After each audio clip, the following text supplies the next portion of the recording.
राष्ट्र सह्याद्री, आवाज जनतेचा, प्रयत्न जनहिताचा।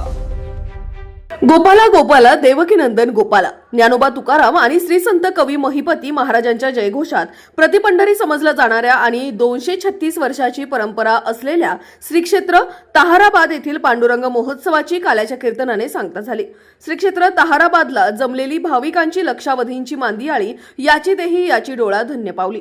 गेल्या 5 दिवसांपासून ताहाराबाद येथे सुरू असलेल्या पांडुरंग उत्सवाच्या भक्तिरसात अखंड न्हावून चिंब झालेल्या वैष्णवांचा मेळा काल्याच्या कीर्तनानंतर मार्गस्थ झाला। केवळ राज्यातूनच नव्हे तर देशातूनही श्री संत कवी महिपती महाराजांवर श्रद्धा असलेल्या सुमारे 9 लाखापेक्षा अधिक भाविकांनी हजेरी लावून समाधी स्थळाचं दर्शन घेतलं। देवस्थानचे अध्यक्ष राजेंद्र साबळे यांच्या मार्गदर्शनाखाली उत्कृष्ट नियोजन करण्यात आले होते।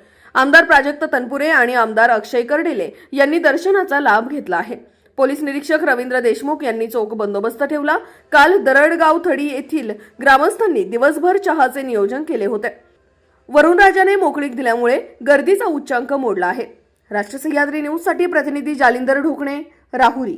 राष्ट्र सह्याद्री, आवाज जनतेचा, प्रयत्न जनहिताचा।